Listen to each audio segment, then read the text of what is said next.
gotta click instead of I gotta run across to the other conference room. Except for people don't seem to understand that you still need bio breaks. Oh, yes, that yeah, is true. That's fair. We are That is human. fair. Yes, very true. All right, well, super. Thanks everybody for coming today. We're excited to have you. This is the Des Moines, Iowa user group, and we have an incredibly special guest with us today. I'm super excited to be able to introduce her a little bit later. But let me run through some announcements, and then we will get going into our agenda. Hopefully I've got the right thing, Sharon. Looks like it. Awesome. Get everything where I can see still. All right, so Jillian Bruce is here with us today. She is online waving at us. So excited to have her today. We'll talk more about that in just a moment. But our agenda for today, we're going to start off now at 11:30 with our announcements. We'll have an icebreaker that hopefully will be a little bit of fun. Jillian will kick us off at around noon. And then Joseph is going to take us through the nonprofit pack first. So our head in the cloud section is where we focus on one of the unique clouds that maybe you haven't seen before, maybe you're kind of curious about. It's a chance to kind of spotlight some of those. So we are doing that at 1 o'clock with the nonprofit cloud, nonprofit success pack. And then we'll hopefully wrap up sometime around 1:20-ish. You're welcome to hang out with us after that and chat, or you can come back for our next meeting and we'll see you then. Clarissa and I are your host for today's meeting, so thank you for coming. We're your admin leaders. You can reach out to us with either on the Des Moines community site, or you can email us at that email address there on the page. And our nonprofit team is Karen and Joseph. Joseph is here, and Karen, I don't know if you're on yet or not, but I'm sure you will be if you're not. They are our nonprofit folks. And Joseph, you have anything coming up that you'd like to announce or share? Yeah, on our next meeting will be on February 2nd, and this one will be hosted by the Iowa Department of Cultural Affairs downtown. So it'll be a little bit of a change of space, and it'll be a great time. And we'll have some of our own members presenting on some pretty cool tools. So the RSVP, the event is out there, so please feel free to sign up and join us in a couple of weeks. And if you're not a nonprofit and you want to join just to be able to share advice, are they welcome? We would love that. Absolutely. We love having admins in there. We do a lot of organic Q&A and troubleshooting. So if you are interested, or even if you just want to come and observe, we would love to have you. Super. And then we do have a developer user group. Sulib or Jerome, are either of you on? Don't see you. But check out what they've got going on if that's something that you're interested in as well. And that covers us for our Des Moines user group area. Upcoming events, we have our next Lunch and Learn user group meeting is going to be February 16th. Cheryl Feldman from Salesforce is a product manager. She's going to be showing us some of the changes that are happening to the user and security management sections of Salesforce. If you want to get an idea of what's coming, this will be kind of one of those safe harbor type meetings. It is very, very cool, some of what they've got in store for you. You will not want to miss that meeting. Cheryl's going to do a fantastic job of showing you some of the probably how they're looking to solve a lot of pain points around how we manage users. So you make sure you get that one on your calendar. I'm very excited to be able to bring that to you guys as well. March 16th is we're going to focus on your career on that particular Lunch and Learn. I think I know who is going to come from Salesforce to speak to us at that one, or at least virtually. But we'll be talking a lot about certifications and things that you can do to enhance your career on the Salesforce side. So that will be in March. And then human-centered design thinking. This one is still kind of a question mark. Stuart, I'm trying to work out the schedule with Stuart. The date might change.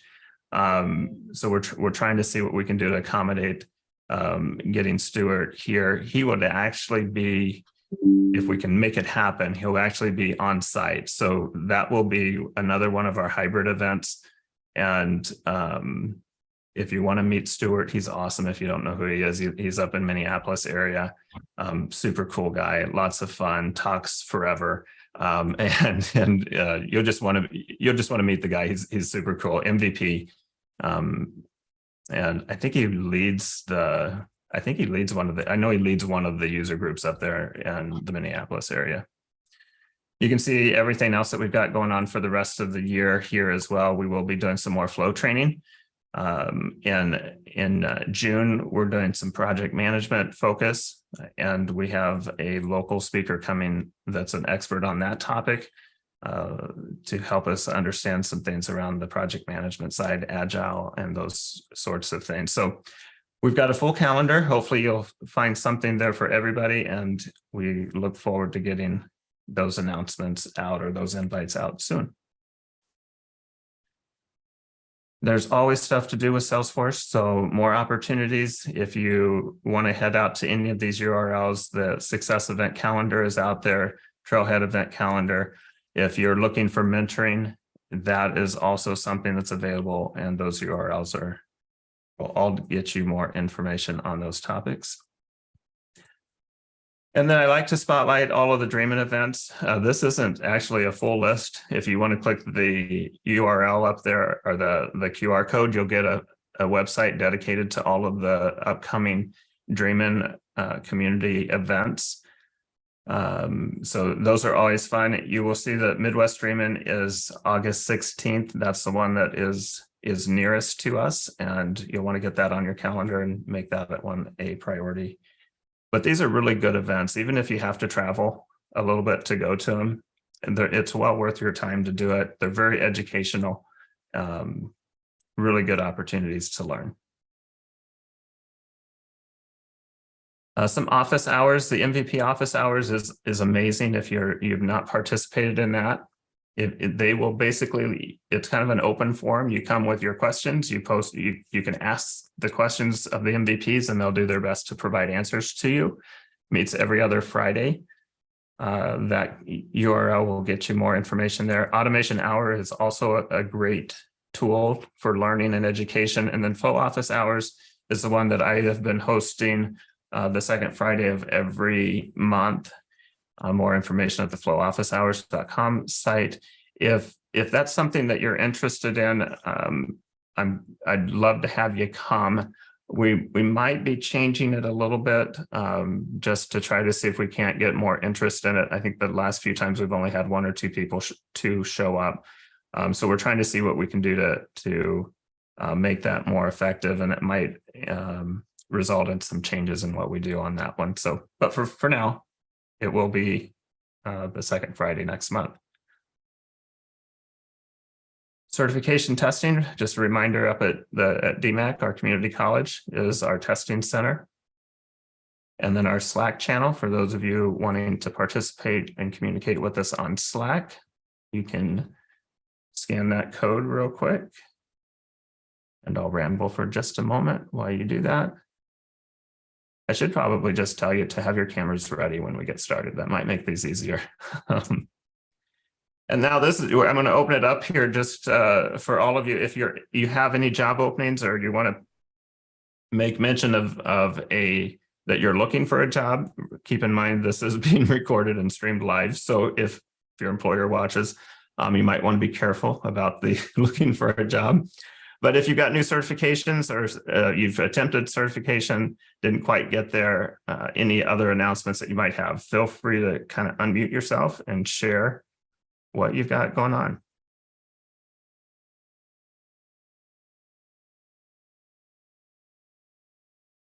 Maybe I forgot the part about unmute yourself.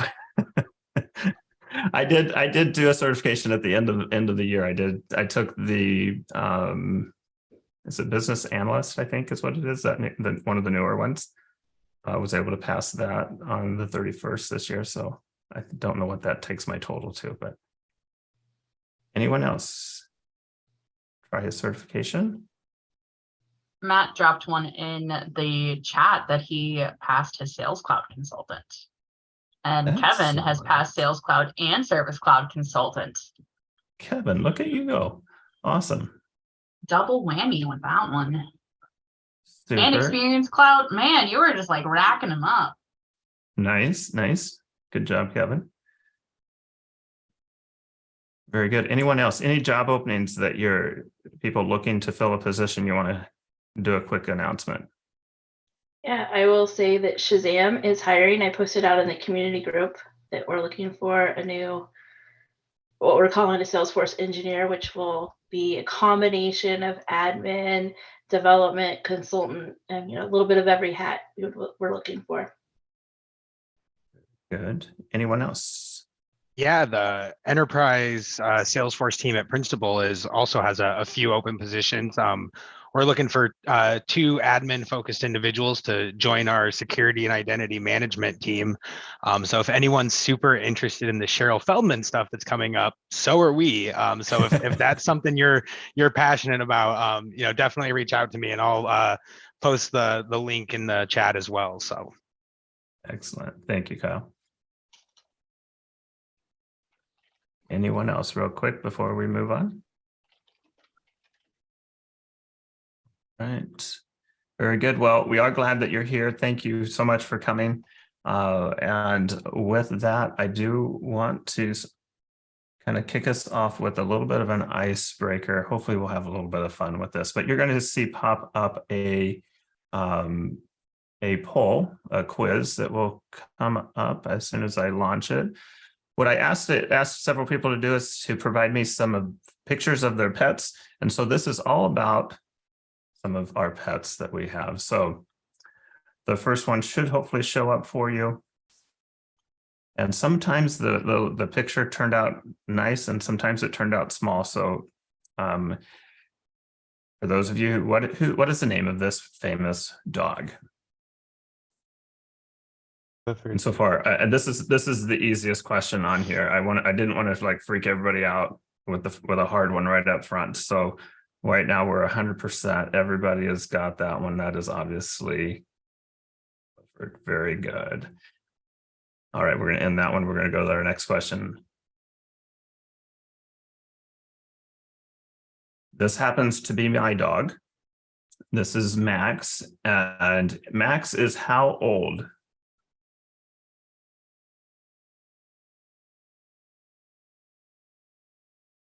We're getting quite the variety of answers on this one.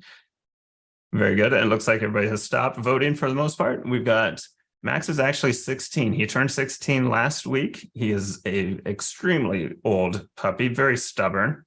But I guess at 16, who isn't as old as that is for a dog? So super, super good dog. And next we have, what movie did this dog play in?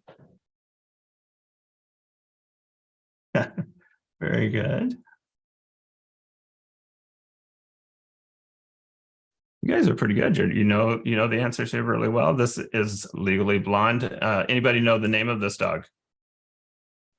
Bowser. Bowser, right. Is that right? Yeah, I think that is right. It's a great All name. right. Next, we have Zabel. Did I say that right?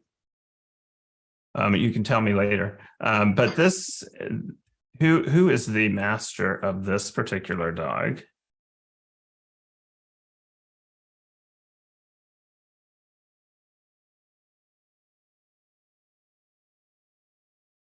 Jillian, it looks like people think this is your dog.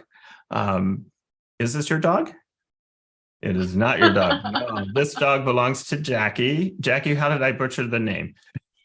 Well, for the Hawkeye fans out there, he's named after Jim Zabel. He used to be the voice of the Hawkeyes when I was growing up. So Zabel is his name. Zabel, very good. Nice. And I tried my best to get that picture bigger and it would just not show up better. Super cute dog. All right. Next we have one of Clarissa's dogs here. Which of the following is not true? about Clarissa's dog. So not true. Am I allowed to answer this question since I know? Or you the can answer it, but not verbally. I wasn't going to do it verbally. Come on now.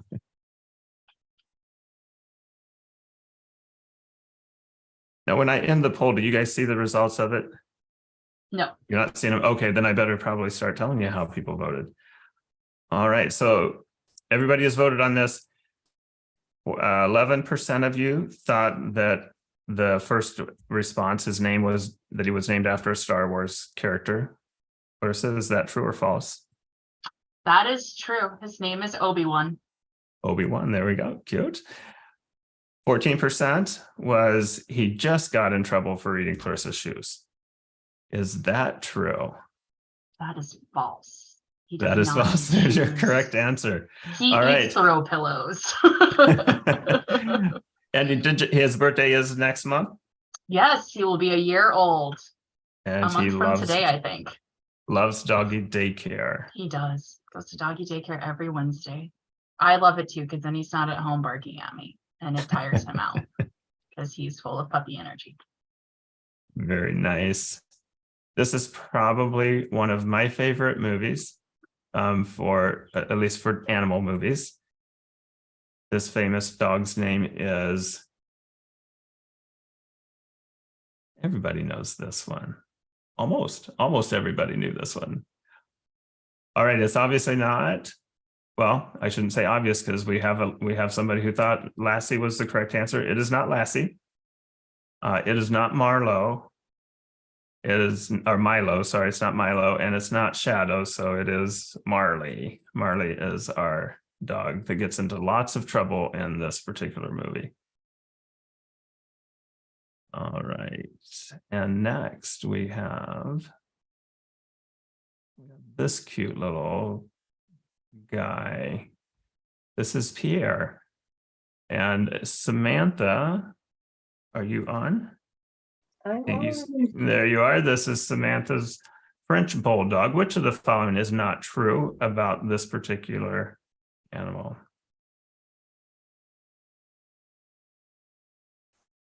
I hope I put the right answers on this one, Samantha. So the first one, he adopted right before Christmas. Is that true? Yeah. Yeah, he was Christmas. He was our Christmas miracle, we say. And I noticed the little red collar for Christmas as well, which is very cute. Yes. French bulldogs are also are called Frenchies. Is that true or false? That is correct. Very much so, yes. He'll grow to be over 40 pounds. Hopefully not. Right. I think they stopped somewhere around 20 from what I was reading. He should but I hear around 27, yeah. Yeah, I hear they are fantastic at tug of war. They've got a very strong bite, so don't put your hand in their mouth. I think that would be a mistake. Yes, he's much stronger than me already. Very good. All right, fun. And our last one here for today is in this movie, Homeward Bound. Why did Shadow, Sassy, and Chance go on their incredible journey? This is another really great dog movie. Dog and cat, I guess. This is the only one that I had that has a cat in it. Nobody sent me any cat pictures. And you guys are all over the place on this one, on your responses. All right, we've got everybody. It looks like I can share the results maybe. How about that? I should have read what I could and couldn't do. So got lost hiking during family vacation. That is not the case. They escaped from an animal pound. They do escape from an animal pound in the movie, but that is not why they took their incredible journey. Their family relocated and left them behind. That is the correct answer. They relocated to San Francisco temporarily because the dad got a job there, and the animals kind of freaked out and went searching. And they got chased by a bear. They do get chased by a bear and a lion, I believe, or something like that in the movie. So anyway, I hope you had fun with that. It's fun to see our pets and kind of share some of that. So thanks for playing along with that little game. I appreciate it. Next on our agenda is Jillian. We have you up next. We are running a little bit ahead of schedule, which is awesome. So those of you who don't know Jillian, I'm going to spotlight her for you.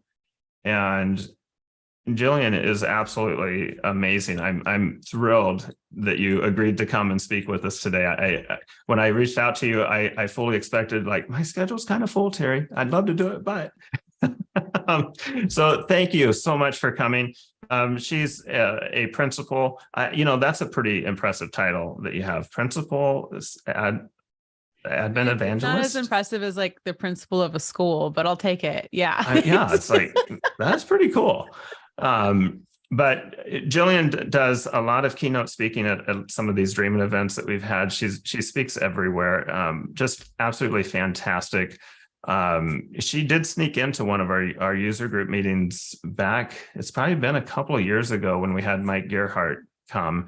She totally surprised us with a visit, and I was floored when she came then, and I'm still floored today that she showed up. So very excited to have her, and you're going to have a fantastic time with whatever she is going to share with us today. So Jillian, I'm going to shut up, let you take over from here. Thanks, Terry. You're so sweet. Yeah, no, I've been working with Mike Gerholt for the last, I want to say like 9 years, I think. So it's always so funny. I'm like, I'm going to go speak at the Des Moines, Iowa user group. That's your backyard. He's like, yeah, I'm on vacation. Have fun with that. But yeah, thank you all so much for having me. It's one of the bonuses of the silver linings, I guess, of the pandemic is being able to join user groups like this. So thanks for hosting me. I have got some fun stuff to talk through today, but I definitely want to keep this kind of casual. So if you've got any questions, don't hesitate to ask them in the chat or to ask them to me with your voice. That's totally fine.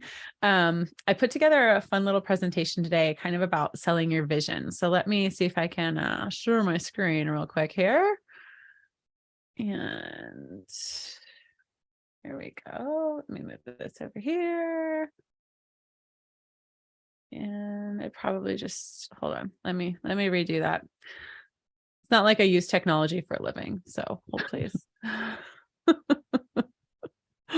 We were seeing your background, your desktop background at that point. Oh, that's good. Helps. Not very exciting because I'm so there. We go. We see a presentation. Okay, perfect. Okay, there we go. Ta-da! All right, so you see my slide? Yeah, you look good. Perfect. All right. Well, so today I just kind of wanted to talk about this idea about selling your vision. It's something that Terry kind of asked about something in this space, and it's something that I'm really passionate about, something that I have definitely, a topic that has come up for me in the last 10 years of working with Salesforce admins. Before we get into that, I am obligated, because I work for Salesforce, to show you the forward-looking statement slide.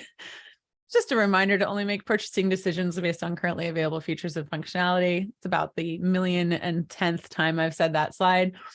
We're not even going to be talking really about product that much today, so don't even worry about it. So for those of you who don't know me, I know Terry had a wonderful introduction. I am Jillian Bruce.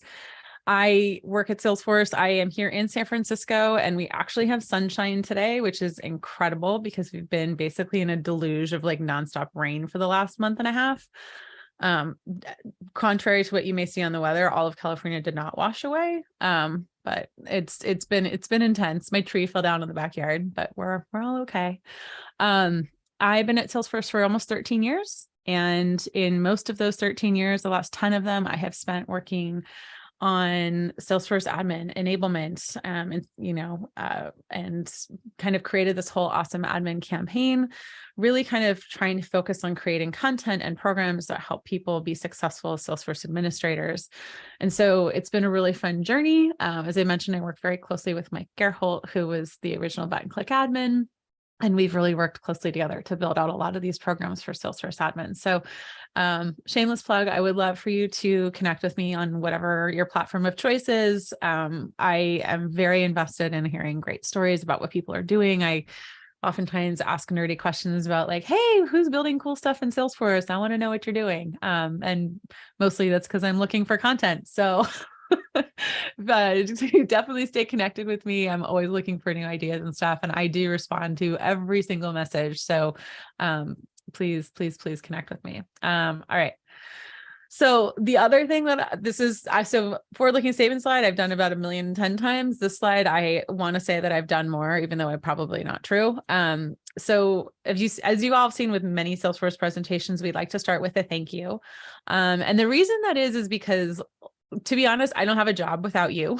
So if there's no Salesforce admins, if there's no Salesforce community, I don't get to do what I do. Not only are you all taking the time today to just invest in yourself, taking this hour and a half, 2 hours to log in or physically be there in person and connect with each other, to, share content, to share job opportunities. Like, I thought that was so cool. I've been to many user groups, and I love hearing the beginning of hey, who's hiring? Who's looking for something? Who just passed certs? So that was really fun for me to hear. But thank you for investing yourself.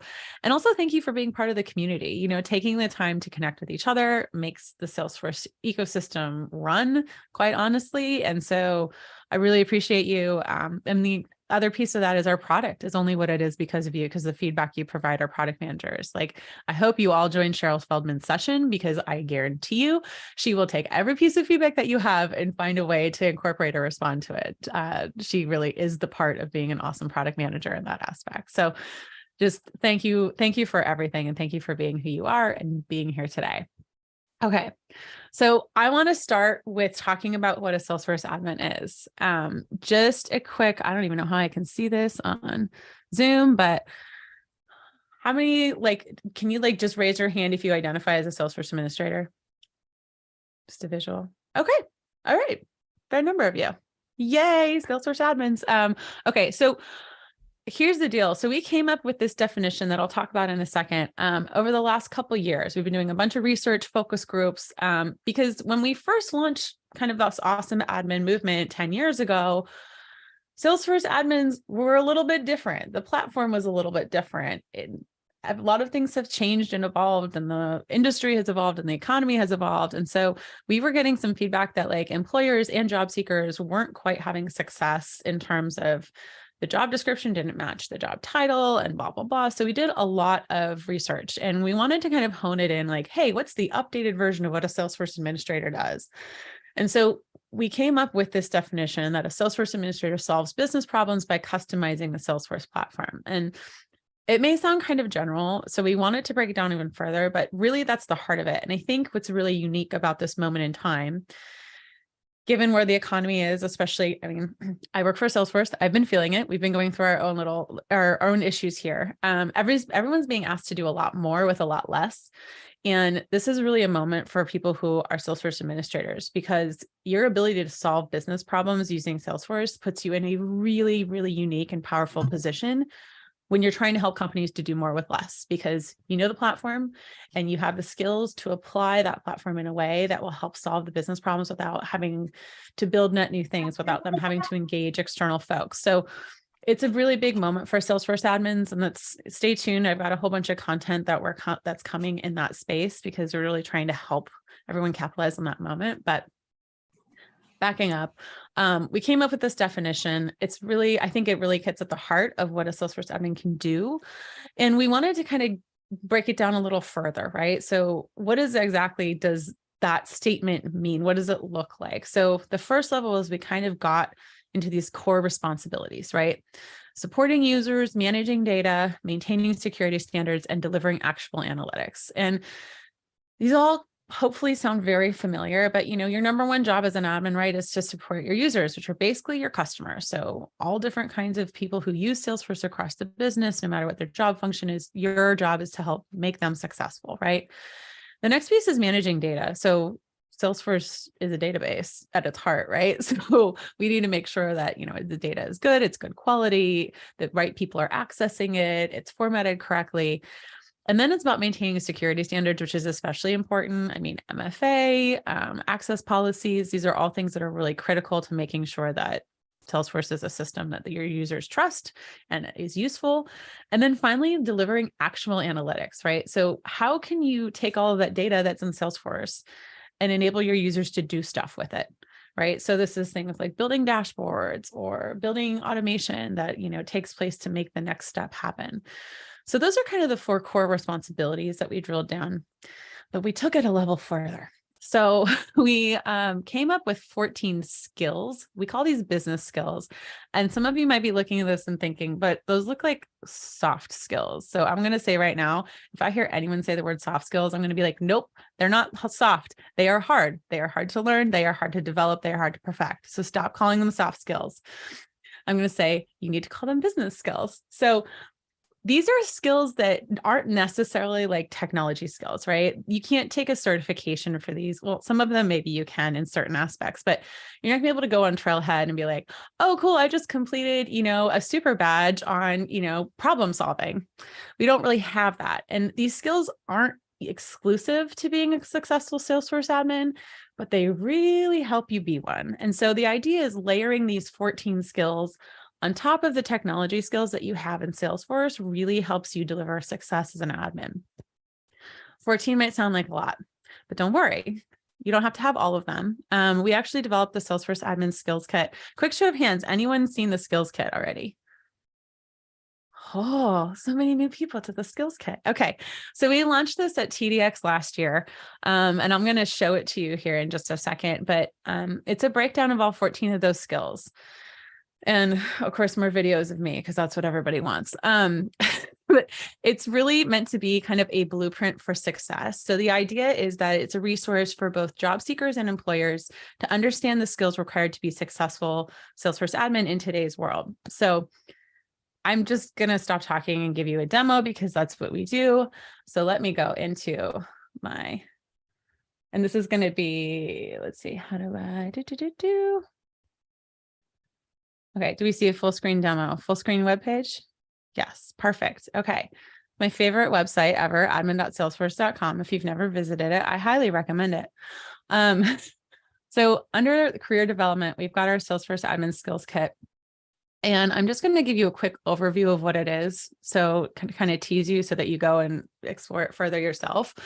For each of those 14 skills, we've got a card here. And like, just for example, let's click into data analysis. So for each of the 14 skills, you're going to see 3 parts here. You're going to see sample language that a job seeker or an existing admin who's maybe trying to capture the work you do to argue for that promotion or for that expanded role. This is sample language that you could use to represent data analysis as a skill on your resume or in your performance review. You've also got some sample language here if you're an employer looking to hire. Like I loved hearing about the job openings.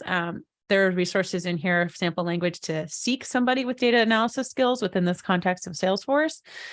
And then finally, we've got resources here. So if you want to learn more about what it means to develop this skill as a Salesforce admin, we've got some resources both in Trailhead and not in Trailhead to help you understand what that skill is and how to further develop it. So that's just an overview of the skills kit. We've got that for every single element here. This is a living, breathing thing, and we literally want your feedback. So if you have feedback about this, there is a big button down here, and we want to know what you think. I'm always very surprised how few people leave me feedback. So please leave me feedback, even if you're just like, this is great, I'll take it. I'd love to know, though, if we're missing something or you think something isn't right. So that's the skills kit. Now, I want to spend the rest of the time kind of focusing on one specific skill, and that is communication, because today we are talking about how you can sell your vision, right, upward to stakeholders, to leadership. And this is something that I have really been forced to learn over my years at Salesforce, especially. And also I've seen really as a very important theme within Salesforce admins that I've been talking to for the last 10, 13 years.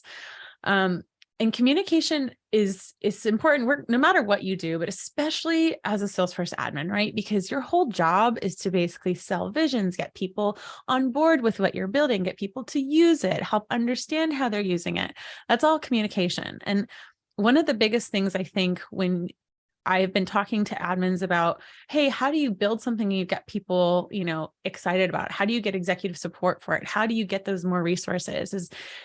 An idea really is just an idea until you can get others to see it and feel like they're part of it, right? So I'm guilty of this. I have heard other stories about people like you come up, you go into your little hole and you say, oh my God, I built this really cool thing. I know all these amazing things it can do. I'm just going to like put it out there. And then you get like crickets. It's really frustrating, right? Like you're like, but you don't get it. You don't get it. I have this beautiful thing. This great idea. And the problem is like you haven't communicated efficiently and effectively about it. And so what I want to talk to you today about some skills and some methodologies that are going to help you in that context. So first, we're going to talk about what to say, like actually what is the content of your message, how to craft it, what to focus on, how to say it. So how are you delivering it? Like what platform are you using? What format are you using? And then when to say it. Really timing here is a unique art. And so I'm going to kind of dig into these three chapters. For those of you who've seen many Salesforce presentations, it's not a Salesforce presentation without 3 chapters, right?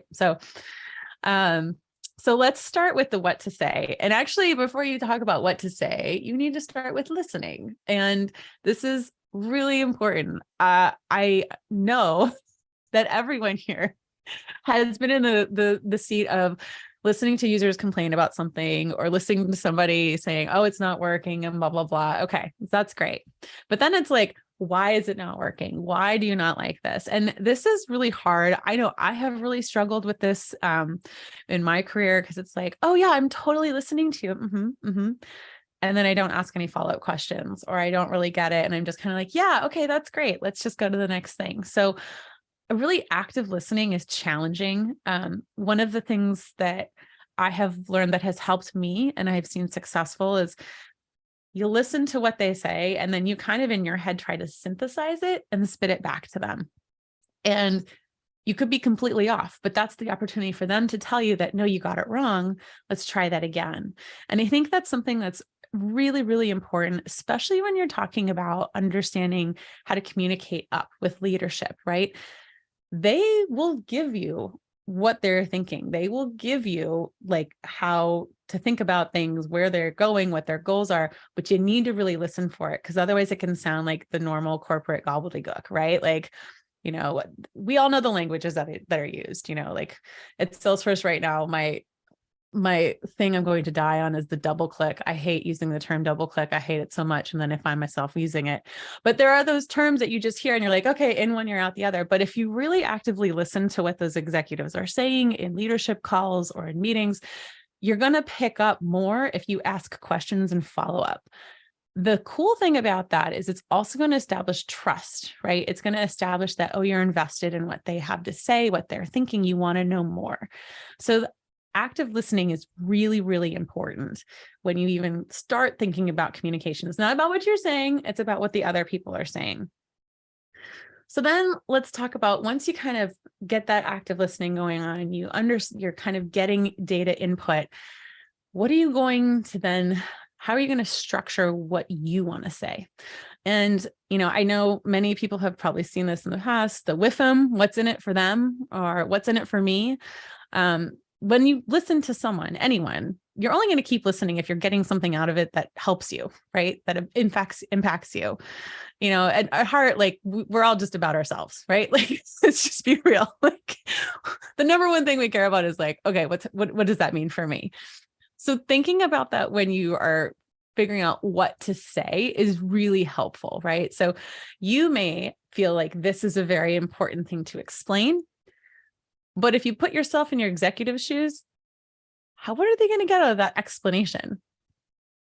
The other thing to think about is how to be helpful, right? So when you're thinking about how to communicate up and sell a vision, sell an idea, framing it in the way of how it's going to help that person that you're talking to, help them accomplish their goals is going to make that with them really clear, right? It's going to make it really clear why they should care about what you're saying and what you're explaining. And the idea of putting a be helpful hat on versus my idea is the best on, will really help get other people invested and more interested in what you have to say.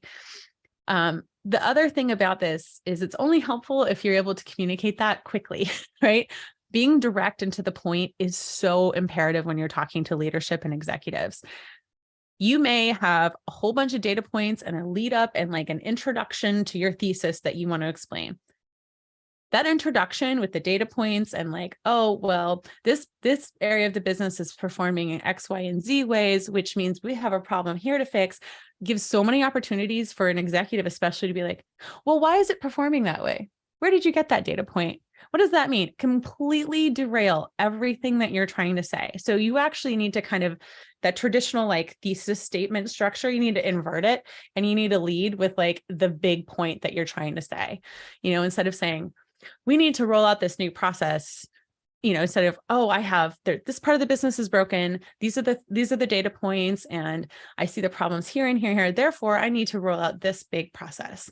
Flip it over. I need to roll out this big process. It's going to fix these problems. And then if they have questions, you dig into the problems. I have seen so many executive conversations get derailed because of that. And it might be a Salesforce culture thing, but they love to nitpick on all of the things that you'll say up into the point you're trying to get across. The other thing is relating it to the bigger context, right? So when you are rolling out a new process, or you have a new idea about, hey, we can create this new Lightning app page for this part of the business. Why? How does this may fix like a couple of immediate problems, but then how does it fit into the bigger context of where the business is going, where the industry is going? A lot of the most successful admins I've talked to kind of have this big picture thinking of, I'm not just thinking about the next release, I'm thinking of the next year. I'm thinking of, I know these are the headwinds or the tailwinds that my company or my industry are going to face. How can I relate this and what I'm building and what I'm proposing to those bigger themes, those bigger occurrences? Having that tie-in again is going to make the like what's in it for me very clear to an executive. It's also going to make it clear that like you are a leader, you're a thinker who can think beyond like fixing the thing that's just broken right now. So on that theme, I wanted to highlight a recent podcast that I did. So anybody listen to the Salesforce Admins podcast? I'm just teaching you all so much today. Okay. So we've got, so the Salesforce Admins podcast is something that Mike and I host together. We've been doing it for, the last 10 years. Mike was doing it even before then. It comes out every Thursday, and we talk to admins who are solving real problems. We also talk to product leaders within Salesforce about what they're building and why it's cool. I did this podcast back in December with Brenda Glasser, who is actually a Salesforce architect, but she talked a lot about how she, at many different organizations, has been like the Salesforce advocate, and she's been able to build these big visions and implement them by getting buy-in from leadership. And I highly recommend you listen to this episode. I'll share the link in the Zoom call. And I'll share it with Terry too, or in the Trailblazer group. But one of the things that Brenda really talks about is there's kind of 3 steps to building yourself as a Salesforce leader and getting support for your Salesforce work within your organization. And the first thing is really building that credibility, right? So getting a couple of quick little wins. And then many of you probably been in this position is, okay, there is a whole slew of things I can solve here. I can like tackle the really big stuff, or I could tackle like maybe like low hanging fruit, like little quick wins that I can get that'll establish my credibility and get leadership to believe in me and get leadership to understand the impact I can make. The next part of that is really showing proof of concept. So she's a big believer in showing your work, right? So recording a quick screencast, showing an example of what's possible. Those are the things that executives will love because they will see it and then believe it, right? The other thing is about looking ahead. And I talked a little bit about this, but the idea of looking beyond the immediate problem and thinking about the grander picture of how the organization plans to grow or not grow, or what parts of the business are, struggling, what parts of the business need a little, like are, growing super fast, how to think about where to focus based on kind of those bigger picture thinking thoughts too. Also thinking about what their technology is going, right? Salesforce is investing heavily in things like Genie. Like maybe that's an area to focus on and think about some ideas to bring to light, because these are all things that leadership and executives are hearing about. And if you can come to them and be like, hey, so I know you're thinking about this. I got an idea here. That'll make it a lot easier to kind of help further sell your vision and sell whatever you're pitching. Okay, so let's talk about how to say it. So the one thing, I think we've all been in this place. You may have a great message or a great thing you want to say, but the delivery just screws it all up, right? It's the wrong format. You're saying it the wrong way. It's, the person is not ready to listen to whatever you have to say. So this is very important to think about in how you deliver the message that you're trying to convey. There are 3 kind of categories I think about in terms of communicating in the delivery mechanism, right? We have like this, like a presentation. We have kind of written. So these days it's mostly Slack or maybe an email if you're going old school. I feel like now when I get an email in my inbox, I'm like, oh, who's doing that? Oh, they must not be connected with me on Slack. And then there's like the very old school, like just conversation, like in an office, if anyone does that anymore. So when you're thinking about these 3 categories, there are different things to think about. First of all, you got to figure out, is what I'm trying to say more appropriate for a presentation, a quick Slack or an email, or a conversation, right? Is this like an overall big picture pitch, or is this I'm warming somebody up, I'm kind of getting somebody on board, I'm establishing some credibility, or is it hey, I'm going to have some FaceTime with this person in the office and I'm going to be able to like actually have a conversation about this? Those are kind of three very different delivery mechanisms. When you're thinking about a presentation, they're kind of, the first thing is slides, right? So when you're doing an executive presentation, I always like to think, hey, if you only have 1 slide, you're only going to get through 1 slide. What are you going to put on that 1 slide? That does not mean put everything on the slide. Do not do that. The executive will take 1 look at that and be like, yeah, no, I know. So there's an art to this. And in fact, I remember, so just this past Dreamforce, our admin relations team owns a lot of pieces of Dreamforce, right? We have sessions, we have keynotes, we have physical spaces, we've got all kinds of ancillary content, we got broadcast stuff. Every single person on the team, I was like, okay, you put it on 1 slide. And so we got these slides and there was like, size 10 text all over the page. And I'm like, no. The whole point of this is to hone it down to like, what's the one thing you're going to say about what you're owning at Dreamforce, right? What's the one thing you're going to say about the solution that you're pitching? And it was a really hard exercise for a lot of folks. And it's still hard for me because it really forces you to focus, not like I talk for a living, forces you to focus on what the big thing is that you want to focus on, right? What's the one thing you want them to see and understand? So whenever you're presenting the leadership, just try that approach. If I can only get through 1 slide, because we've all been in those meetings where you get through 1 slide, what is going to be on that slide? And then the other thing is tone, right? So when you're presenting, whether it's virtually or in person, really having a tone of like being open, because if you come in all hot thinking that your idea is the best, and of course everybody should know that, that's going to turn people off and they're not going to want to engage with you, right? You have to be very open and very like, hey, here's an idea and this is why I think it's the great one, and really get open to feedback. It will establish also competence, right? So having the confidence and the poise to have that attitude will make people less second guessing you or trying to challenge you or trying to think that, I don't know if they really can do that. And then this will help establish belief that like you can deliver this, belief that you can get that buy-in. Because if you go in thinking it's not going to happen, guess what? Like it's not going to happen. You need to be able to like sell your pitch, sell your vision in a way that seems very open and confident. And then also kind of, you believe in your own self. You believe in what you're doing. You believe that you can make this happen. Because if you don't believe it, no one else is going to believe it. And it's amazing what that tone shift can do. Because I have seen both things happen in meetings and it is drastically different. The next category of stuff here is the next category of communication here is written, right? So Slack or email. And it's really interesting because I very much appreciate the transition to Slack because it has forced even more like brevity, even more succinct communication styles. I mean, when you get those Slack posts that are like, they take the whole window, you're just like, no, what are you doing? Right. So this is really where it's important to focus on like the short, succinct statements, really kind of even formatting, like putting spaces between, strategically using emoji. I say strategic because don't go nuts, but they can be helpful like bullet points or to call specific data points out. I have been guilty of putting way too many reactions in my Slack messages but you know, we live and learn.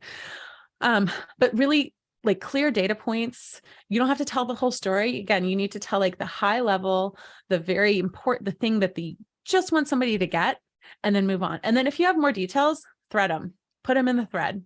The art of the thread is like one of the best things to come out of Slack.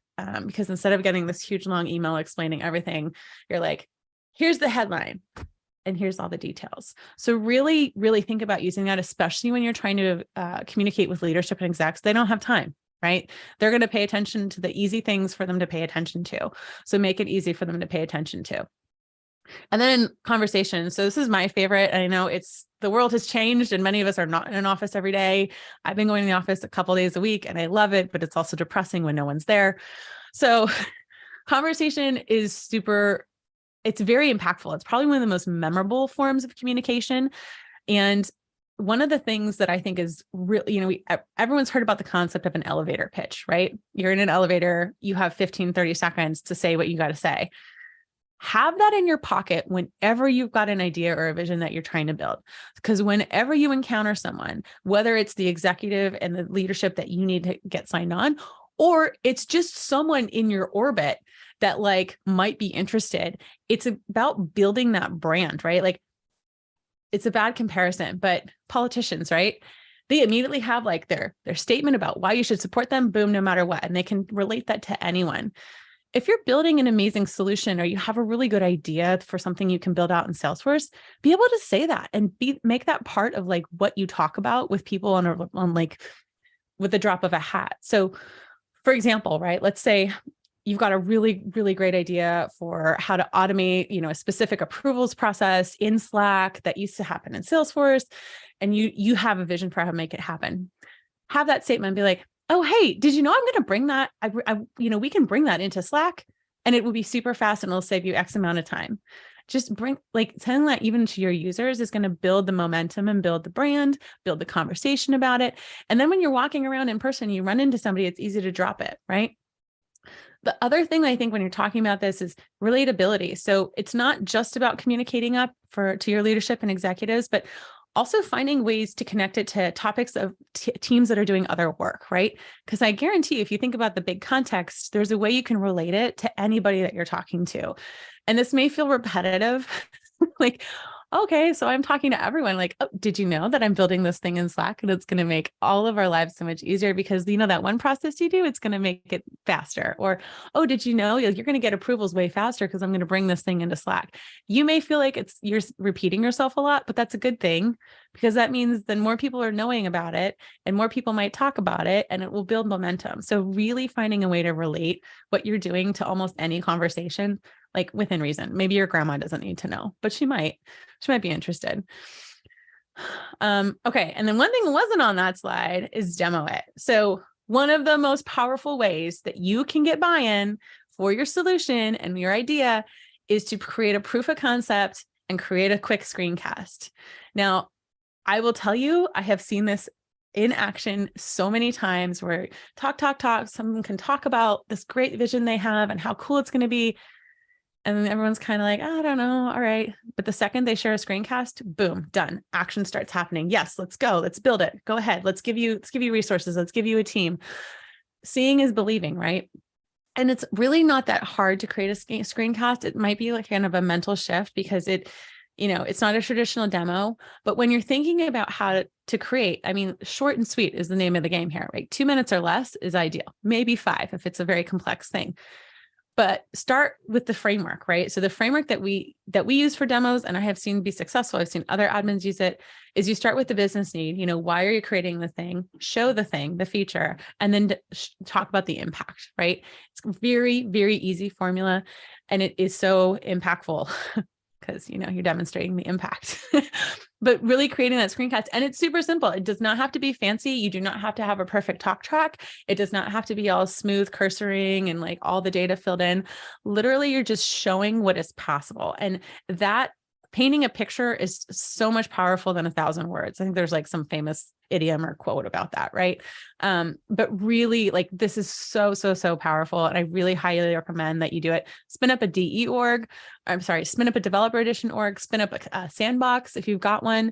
And this is just, it's such an easy and powerful way to sell your vision and really make it clear. If you want more resources on demos and how to create awesome ones, I have a zillion of them, so feel free to ping me. Okay, so we talked about what to say, what to focus on, the delivery mechanisms of saying it. Now let's talk about when to say it. So timing really is everything when it comes to communication. There are times where, you just say it at the wrong time and you don't get the reaction you want. You may get a negative reaction, you may get a nothing reaction. So let's talk a little bit about when to say it. One of the things that I have seen work very well for folks who are working with leadership is building those relationships and communicating early and often. So it might feel really awkward to schedule that skip level or to schedule that virtual coffee, but do it. It may take a couple months to get on the calendar, but once you establish that relationship, it just builds, right? So you have that initial one-on-one and it may be super awkward. And you're like, hey, what do you care about? Oh, great. That's awesome. Did you know these are the things I'm working on? But then checking in. So that's when those like quick Slack messages really come into play about, hey, just wanted to update you. Like, I'm working on this thing. Thought you might be interested. Those kinds of just quick little check-ins really mean a lot, especially with leadership, right? They don't have time. They're not thinking about you unless you insert yourself into their conversation, right? So communicating early and often. We actually have something we have at Salesforce we call #NoSurprises. So the worst thing, right, is if you've got one of your leaders in a meeting with other leaders or maybe with another team and they learn about something you're working on that they didn't know about, right? They don't want to be caught off guard. They want to know what you're working on. They want to have your back. They don't want to be caught off guard and surprised by something that someone else knows about what you're doing. So that, again, that's like that communicate early, communicate often. It's a really good way to establish that relationship, establish the trust. And it does like keep people looped in, right? It's a lot easier to get support when you have this consistent communication happening with them. Another thing to think about when you're talking about thinking about when to say it. So anticipating what the business needs. So we talked a couple times about looking at the bigger picture of where the business is going, where the economy is going, where your industry is going, some priorities. If you see things shifting and changing, that is your opportunity to get ahead of it and just get in there, right? So, for example, maybe that a business is deciding to, stop investing so much in a certain unit that's not performing well, but putting a lot more resources towards another business unit. You may have a solution that might help them scale and invest in that successful part of the business more and help them maybe shift some resources from the other part of the business to the other. Whatever that looks like. Maybe it's building a different kind of automation. Maybe it's souping up an existing process. Proactively suggesting that you can do that is going to be huge for leadership because those are the times that they have the most amount of work. It's the most challenging for them. So if you can help them get there and be proactive about it, like they're going to support you and do whatever they can to help your vision come to life. And then finally, following up, right? Consistency and following up. I was incredibly guilty, especially like for the first way too long of my career of getting everyone pumped up and sold into what I was doing. And then I'd launch the thing and then it was just radio silence. Nobody had any information about how well my thing was performing or not performing or what the payoff was or the impact. And it actually had a really bad negative effect because I wasn't able to get the support leading up to a launch as much as I was because they didn't understand, like, okay, we invest all this in Jillian and then what happens? So at the same token, when you finally get your vision supported and you launch it, keep following up and explain the impact. So whether that's like a weekly update or a monthly update of like, hey, this month, this automation I built saved X many hours. We're making this improvement to it, or we've gotten this piece, so-and-so said, oh my gosh, my life is so much easier because this thing exists. Just sharing that feedback, sharing that impact consistently is really, really important. So don't forget that piece. All right. So I feel like I've done a lot of communicating one way and a lot of talking and not a lot of listening. But this is that's kind of the content that I've got. So kind of wanted to leave you with the message that, using those communication skills and the Salesforce skills together will really drive some huge success, help you get that executive buy-in, help you get that support. I hope some of these things were helpful. And let me know. Let me know if they're not. Too. But here's some resources. We have lots of resources for Salesforce admins. That's the direct link to the skills kit, as well as, we're on all the platforms. So connect with us. Let us know what you think. And then I will stop sharing so we can do questions and stuff. Awesome. Very, very cool. I learned some things in that I hadn't thought about as well. That was, you nailed it. So thank you. Yay. Any questions that you have for Jillian, feel free to throw them in the chat window or feel free to unmute and share openly. That would be awesome.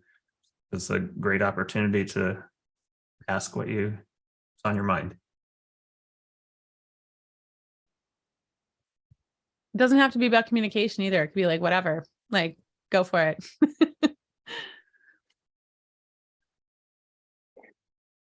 Do you have Jillian, Oh, go ahead. Sorry. I was going to be funny. And so go ahead with your question, Joseph.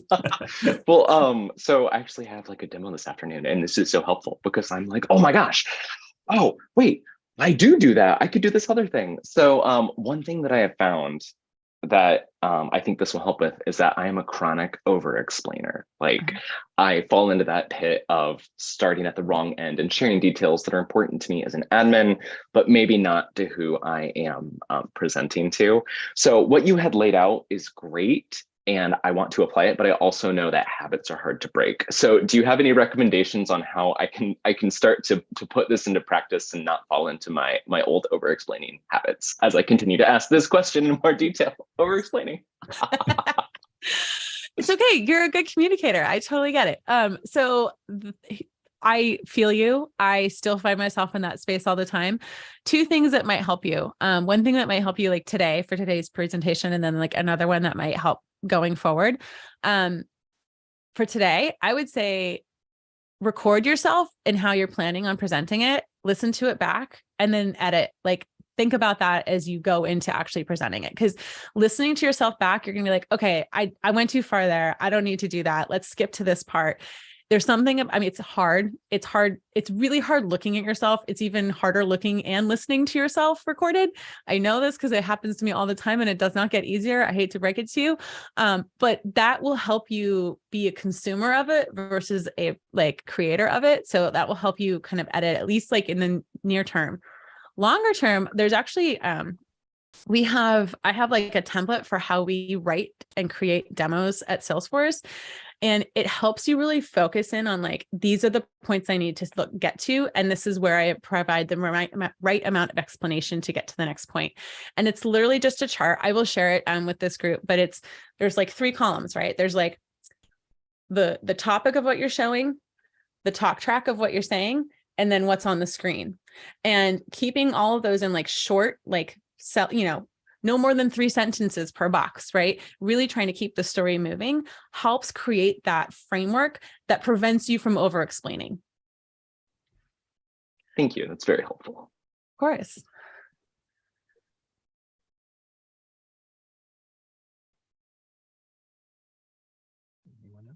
Ooh, Kevin, nice tips in there. Yeah.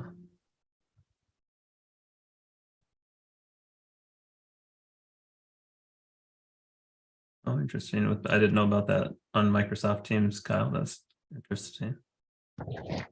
Yeah, I think it's pretty new. I found it like 2 weeks ago and I was like, oh, I'm going to click this. And it was kind of upsetting to like see it coaching me and all the like recommendations. But like afterwards, it's like, okay, I can use this. And so, yeah, it's kind of just like instant feedback, like, hey, kind of like slow down, man, and everything. So it's good stuff. And I think it's valuable. I mean, who knows? ChatGPT could help you with a lot of communications too, I'm sure. Just got to check to make sure it's correct. Right. Yeah, I was thinking too, as you're talking, that anticipating maybe changes to your ideas and being ready to accept that. Yeah. As opposed to saying, well, no, you can't change it. This is mine. And you hold it so tightly sometimes that you almost feel a little bit offended when they try to adjust your idea a little bit, but almost can guarantee they're probably going to adjust your idea a little bit. Well, it's like someone telling you your baby is ugly, right? Nobody Yeah. wants to hear that. So just think of it. This is not my baby. This is an idea. And the whole idea is to get other people thinking it's their idea too, which means it's going to shift. And that's where like that openness is really like, sometimes I get so amped up on what I'm like, want everybody to get like on board for. And I have to be like, nope, Jillian, remember, it's just an idea. It's just a proposal. It's going to change. Like, doesn't mean it's wrong. Doesn't mean what I did was wrong. But the whole idea is that this is a collaborative. We want people to get buy-in and all of that. So yeah, it's very hard to remember that, Terry, because it's like okay. And sometimes I think about it too as kind of planting seeds too, and some of the communication and setting the stage that you kind of referred to, getting as much of that in place ahead of time can really help when you're actually then in front of them. That's really good stuff. Yeah, there's been times where there'll be something that I wanted to have happen 6 months ago, but I've just been like slowly talking to the different people involved and kind of floating ideas and like being in meetings and being like, have you thought about this? Have you thought about this? And then 6 months later, they'll be like, oh, well, let's do this thing. And I'm like, I'm so glad you think that's your idea. Right. Like, that's the ultimate Yes. validation, right? Is if you put it out there and then it comes back around and it happens, right? Absolutely. Yeah, very good. I was going to say one thing too that I've noticed for me at least is knowing your audience can really help, or knowing who you're trying to reach, because some people want more information on like ROI. Some people want more visual information, and I have had success with a specific person in the past actually timing my POC process versus the actual process as it existed, and showing them the difference in the time, because time is money, and they could quickly multiply that out how many times that the process is happening. Yeah, 100%. You're going to have people that are more visual learners or visual, intakers of information. You're going to have people who need a lot more explanation. One thing when you're thinking about that one slide approach that I employ all the time, create your one slide, but then have, your 30 backup slides explaining the different things that you can anticipate they're going to ask questions about, right? And you may not get to any of them, but you have it right there. If they're like, well, what about that data point? You're like, well, here we go, right here. Let me dig deeper for you.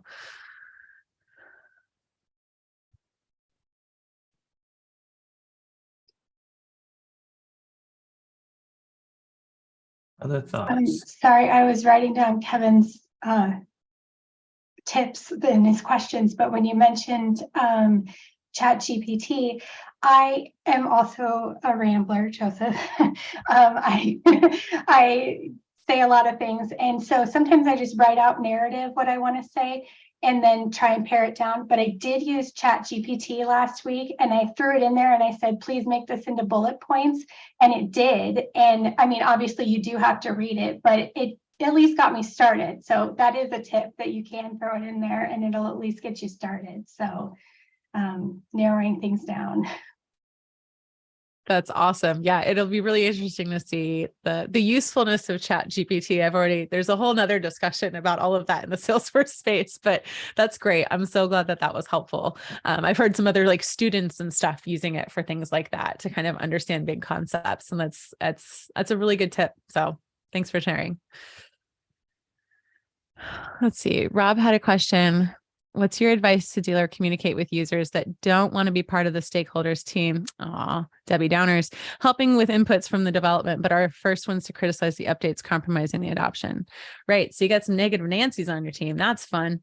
I think with those in the past, again, it's like that small communications, building the relationship, maybe not related to the solution, to try and understand like, what are their goals? What are their interests? And then finding a way to tie that to them. But it takes a lot more investment and a lot more time, right? Like just build it. Honestly, like I remember there's been times where I've got kind of a hostile person on the team and I'll just direct message them and find like a hobby they're interested, something else we can talk about to develop the relationship.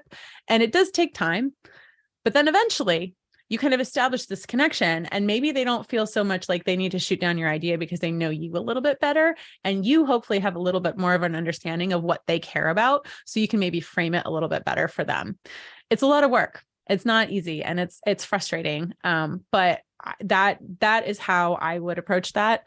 I don't know. Other people might have some other advice.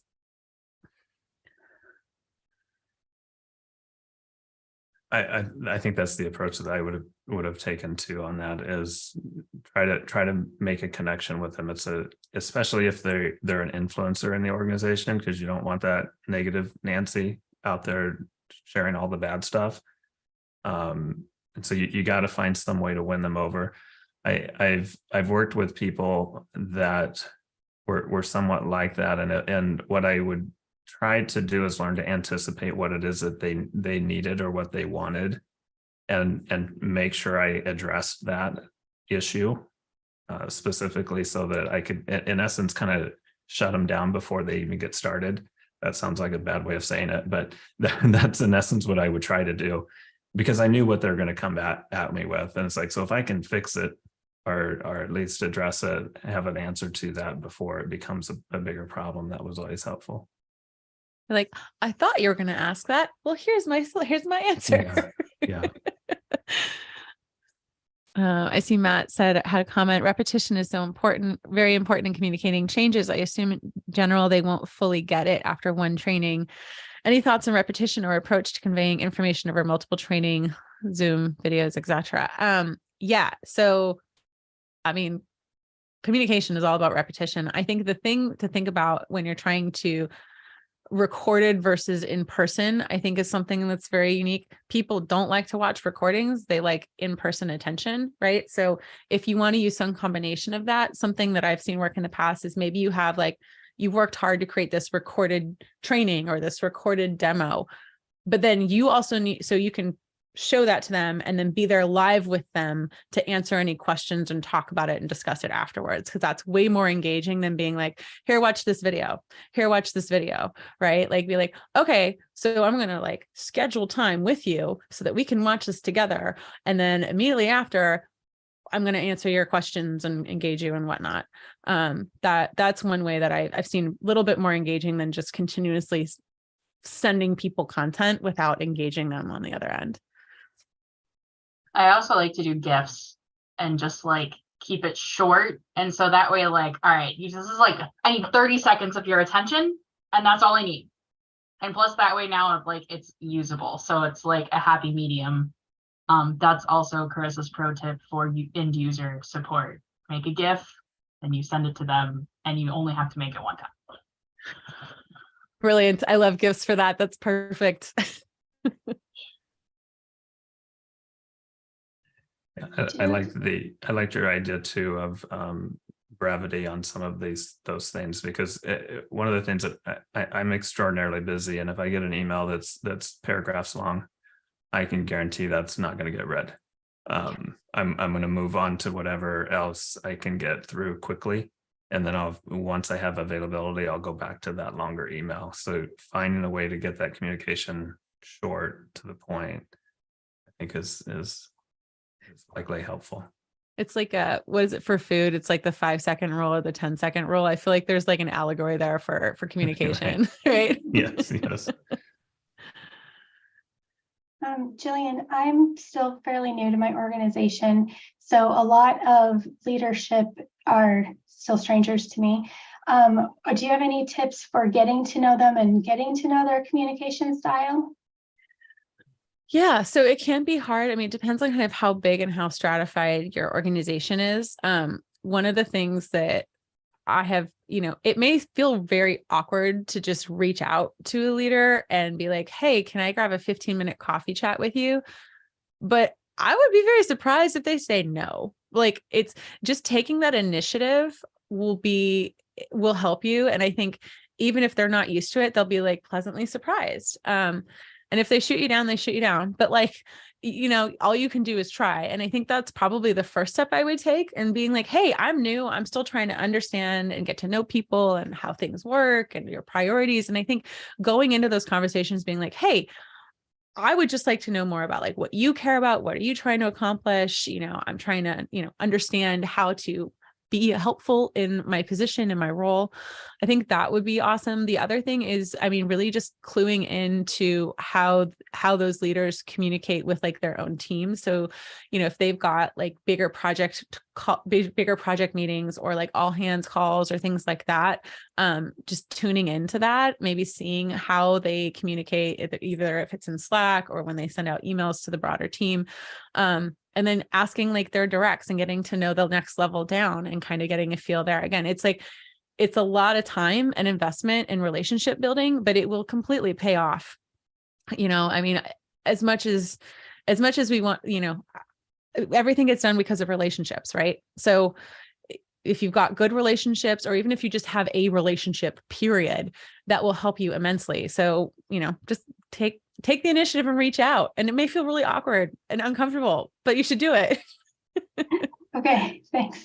And ask a silly question too. It doesn't have to be all business. I think the most the best, like, hey, I'm just scheduling a time with you because I want to get to know you. And instead of going right into business stuff, be like, yeah, so like, what do you do for fun? Or, what's your favorite kind of food? Or what did you do last weekend? Really kind of working in that like relational connection before you go right into business.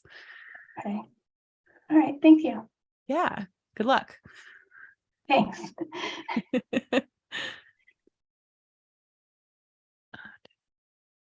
Hey, Jillian, this is Amanda Pornata. I have a question for you. It's communication, but not about like building a brand new cool thing that you want to demo and get people to buy in on.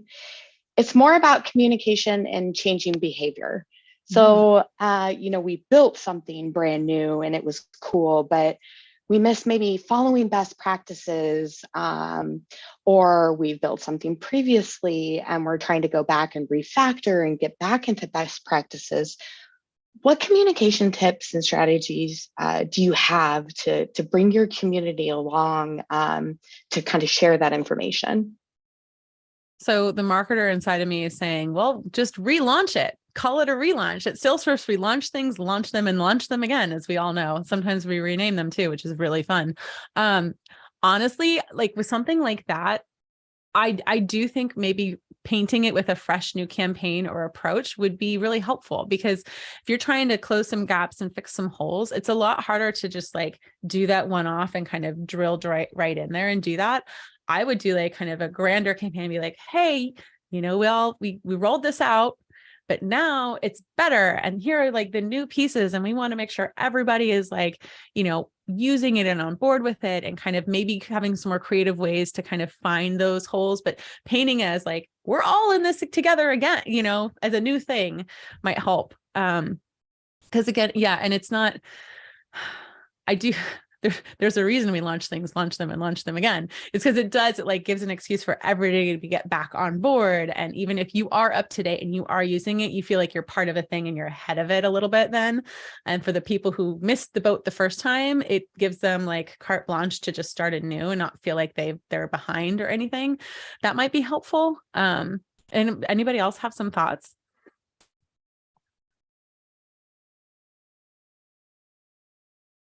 I also like to tell them why. Like, hey, we know before this wasn't very efficient, but like now we're redoing it. So to save you time, like spin it as this is me putting in the work to benefit you. And based on your feedback, right? Like, yes. Mm-hmm. you told us this, so we implemented it. Yeah, exactly. So hopefully that helps. Yeah, or you were right. And so and so this is what we did. Yes. Love that. Yeah, those are all great tips. Really appreciate your insight there. Thanks. Yeah. Got some more Let's see. feedback in the chat as well there, Jillian. And All right, from Rob. Here's another hard one, smiley face. Then you know it's really going to be hard. We have 3 generations up to 30 years of salesman users with different perspectives about the updates. It's challenging to communicate today's improvements versus what has been done at different points in the past. Thoughts? Okay, yeah, I mean, so that is a challenge, right? And I think this is when you can kind of take a branched approach, right? If you can group those users like with different interests and maybe different like abilities, and then tailor maybe a journey for each of them. I'm sounding really marketing. I swear I'm not like really a marketer, but this, if you think about that, right? So maybe you've got some really old school users who are not super tech savvy and they're kind of stuck on their ways. Well, create some communication that's specifically tailored for them to help them do whatever they need to do easier, or to help them understand it within their, like the language that they're comfortable talking about things. And maybe you've got some super users who are like super on board and understand all the vernacular and will be the first things to try stuff. They're going to require a different kind of approach and different communication. So with that, I would really think about customizing the buckets of users and reaching out to them in the way that will resonate the most. Communication is never a one size fits all, right? So you really got to think about who are you talking to, what's in it for them, and it's going to be different. Not all sales users are going to want the same thing. I mean, they all want to make money, but other than that, like they have different ways that they interact with the process, I would imagine. Rob, hopefully that helps if anyone else has some ideas. I was going to just add that the same principles that Jillian shared throughout this, it's been focused on how we communicate up the chain to leadership, but it's not really that different when you're communicating sideways either, and to your peers. The same principles apply. So if you're listening thinking, well, I don't ever work with the executive team, it's like, yeah, but you work with a lot of other people, and I think we're all salespeople. I think we're all marketers. In some capacity, whether we realize it or not, we do. And so use the same techniques as you're communicating with your peers and those who you see as your customer.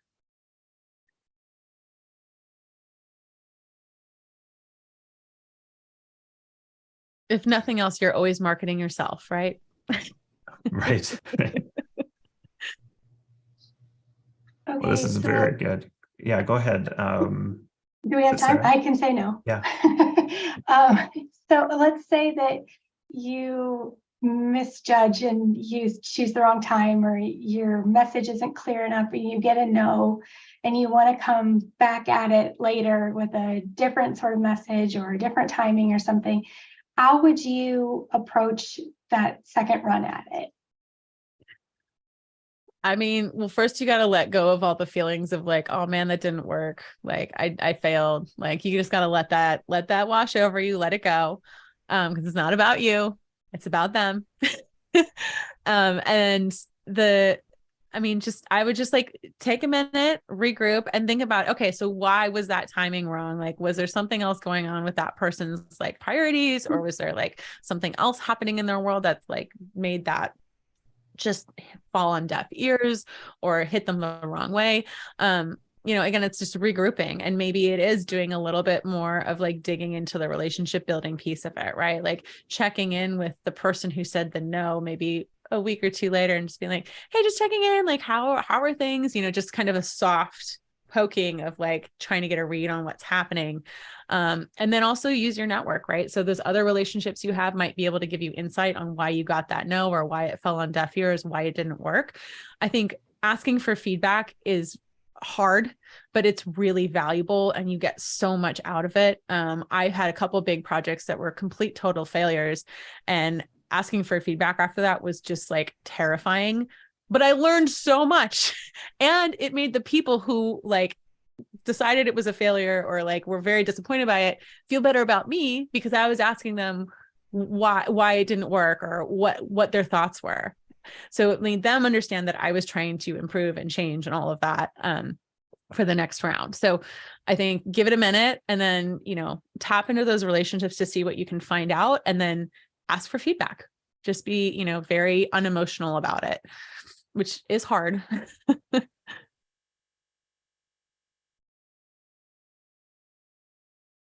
Questions? Anyone else while you have the opportunity here?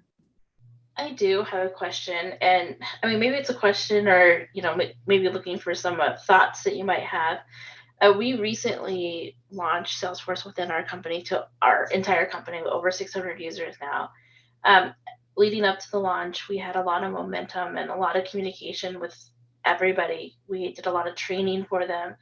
And, we had some perks for them for doing some of that stuff. How do we keep that momentum going moving forward and keep getting feedback from them? Because I do feel like, we've had a lot of tickets and we've had a lot of things that we've been working on since then. But, I want to make sure that we're keeping our adoption going. Like, what recommendations do you have for that? Well, that's awesome. Congratulations, by the way. That's a big feat. So good for you. I think one of the things that might be helpful to think about is doing like maybe twice a year or 3 times a year, you do like another kind of campaign, right? Of, okay, we did these like incentives and these rewards to get people invested and excited about it. Let's do something else again in like 2 months. And what are we going to do different? Like maybe it's, you switch up what the incentive is, or, and then it gives you an excuse to like, again, launch something, talk about it, make it be like in the common, like, conversation of what's happening. Like, oh, did you know, like the Salesforce team is doing this now? And like, I think keeping the momentum going is hard, but I think if you think about it as like, maybe like some individual like campaigns throughout the year, you can maybe even tie it to the release, like whatever your cycle is, gives people an opportunity to talk about it because it's like a concerted effort. It's not just like a long tail thing that just kind of sits. And I think especially when you're first rolling out Salesforce, it's probably going to take a few of those, right, to get people really on board. And at some point, I mean, you're going to be rolling it out, I would imagine, in some new ways to different parts of the organization, or rolling out some new processes, getting some new different users on board. And so maybe that's the moment where you do another resurgence. But that's kind of how I would think about it. And then at some point, everyone will be using Salesforce and they'll be super great at it and they'll have no questions and it'll just run super smoothly, right? That's how it works. So I don't know, let me know if that was helpful or if anybody else had some suggestions.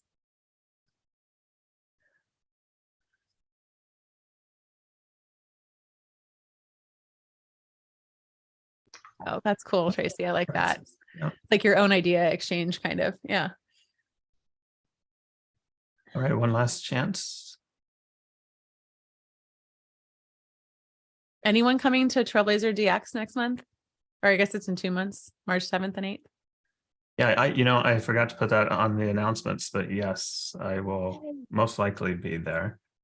Anyone else going? Yeah, if anyone's toying with it, and you can swing it, I highly recommend it. It's going to be much smaller event than Dreamforce, so you get a lot more access to product folks, a lot more hands-on technical sessions. It's for admins and developers and architects. It's only gonna be like 3,000 people or so in Moscone, so much smaller than a Dreamforce. And it's, in my opinion, I love Dreamforce, but TDX is way more fun. I think the smaller events are much more educational. To me, there's better value in them than the big ones. The big ones are all fun for, the splash and show and all of that. But I do like, if you're going to learn, yeah, Dreamforce can sometimes be so overwhelming that it's hard to get that out of it sometimes. You can actually have conversations with people and like connect with folks, as opposed to I need to run here and then run here, and you'll see me sprinting across Howard Street. So right. Rob, it looks like you're going to Trailhead DX. It's awesome. Very good. I'll see you there, Rob. Come say hi. Is the content for that yet? Sorry? Are all the content and sessions posted where you can kind of I think on? some of them are. I know internally they're all in the works, right? Like they've been, it's so the other thing about Trailblazer DX that's different is that it's mostly Salesforce product people presenting. So you're getting a lot of product roadmap, you're getting a lot of deep dives like Cheryl Feldman session, and a lot of it's way less customer speaking, which for better, for worse, but it is really focused on the platform and the technical abilities. So yeah, highly recommend. And yeah, there'll be a lot of like sessions on app builder and Genie and some core stuff. Like there'll be all kinds of stuff. And if it's not already on the website, they will be up shortly. Right. Well, Jillian, thank you again so much. It is a huge honor to have you here. And the conversation around what you've shared has just been fantastic. So thank you again. Well, thank you so much for having me. Yeah. Absolutely. Thank you all. It's nice to see your faces, and hopefully I get to see some of you in person. So thank you. Super. All right. And with that, feel free to share your thoughts with her in the chat and say thanks to her in that way. And then Joseph, I'm going to turn it over to you and let you share a little bit about the Nonprofit Success Pack. I would be so happy to. Also, just to be clear, when I was asking my question to Jillian and said, "Ooh, I have a demo later, I'm going to shake it up." This is not what I was talking about. This is something different. So as Terry said, we're going to be, the user group is highlighting different clouds, and I'm so excited to be talking about the Nonprofit Success Pack. So as we alluded to earlier, we do have a Des Moines-based nonprofit user group, and we meet monthly. The tools we'll be looking at today are the tools used by everyone in the group. There are two different avenues that we're going to be looking at today. One is the Power of Us and the program that Salesforce has for nonprofits in higher ed. And then the other piece is actually going to be a demo. We'll take a look at the Nonprofit Success Pack. We'll be looking at Trailhead. I spun up a demo playground org, and we'll get a flavor for the tools that are in there. So I will go ahead and share my screen, and we can go on this little nonprofit adventure. Okay. Here we go. Everyone can see this beautiful Salesforce.org screen getting lots of nods. All right.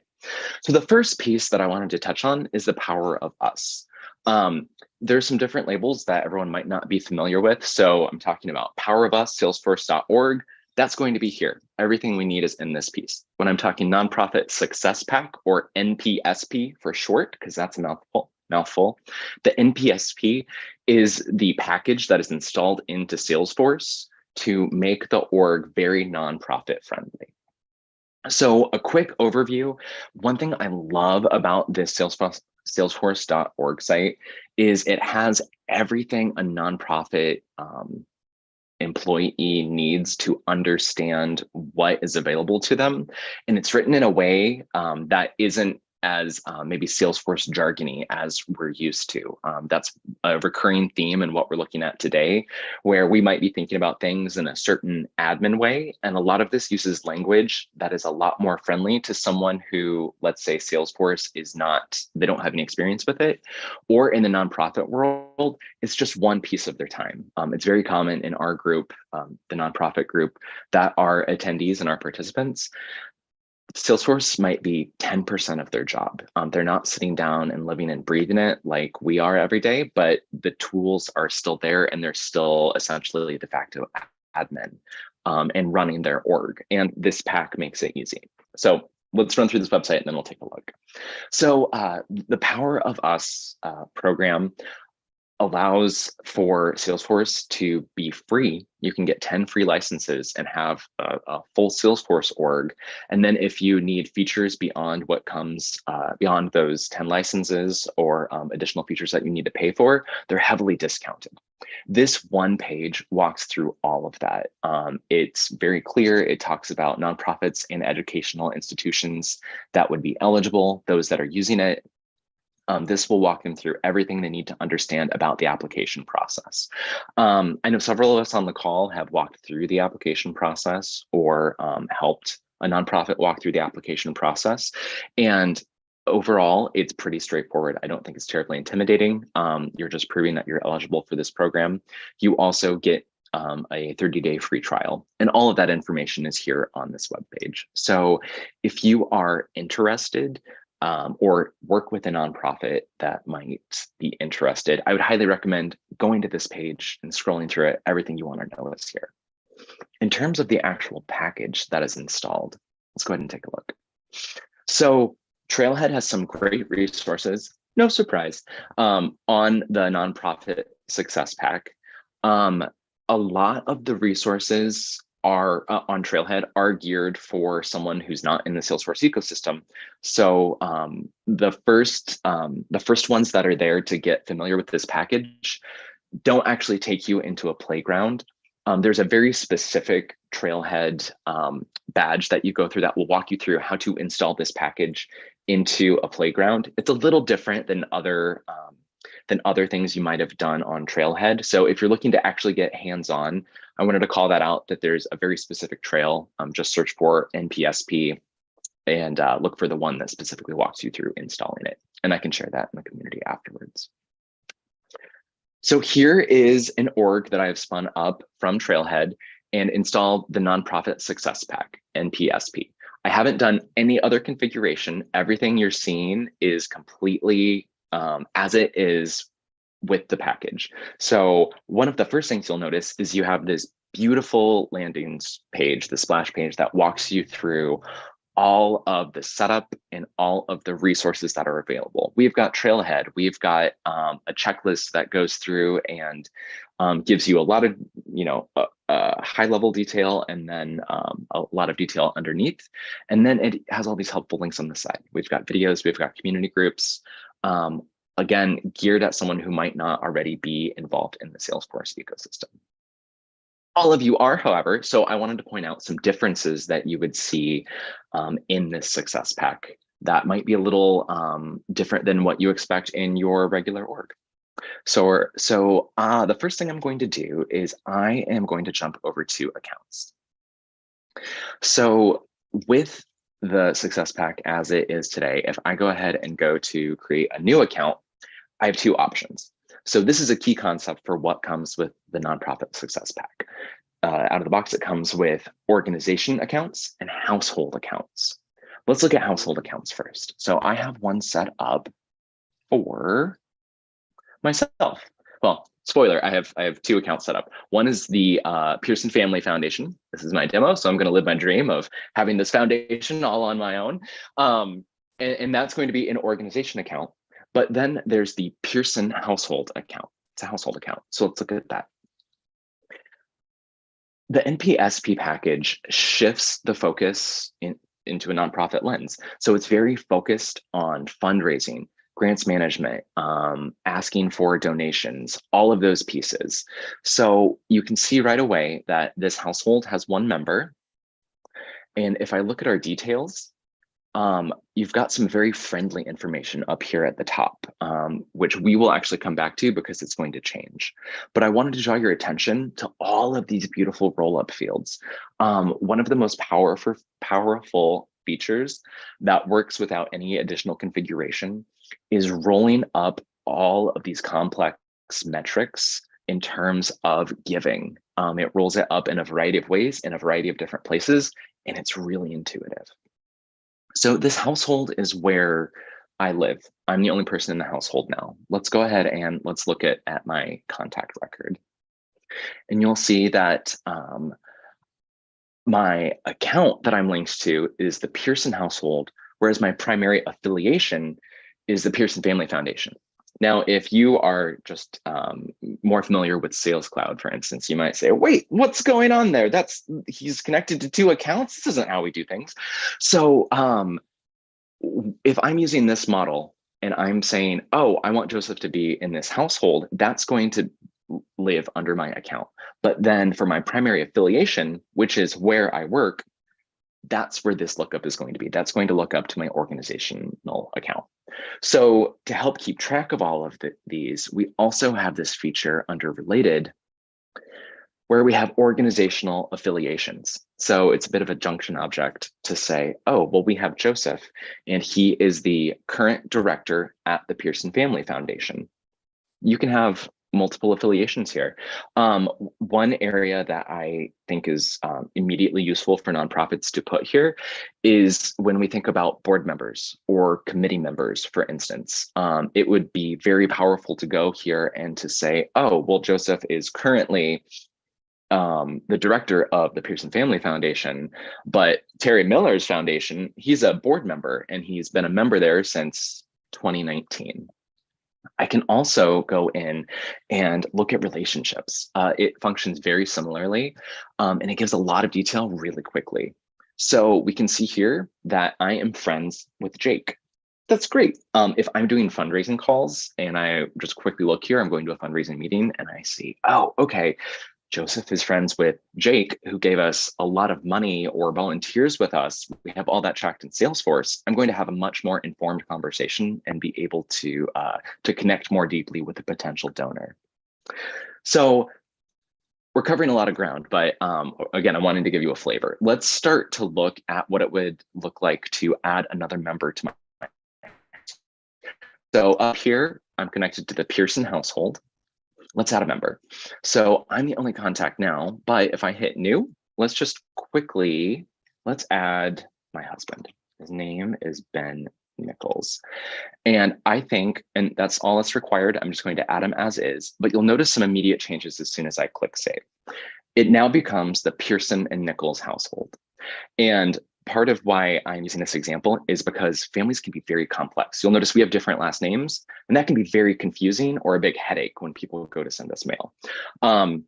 It can also be frustrating for families if this is something they're sensitive about, or if how they are greeted isn't how they prefer to be greeted.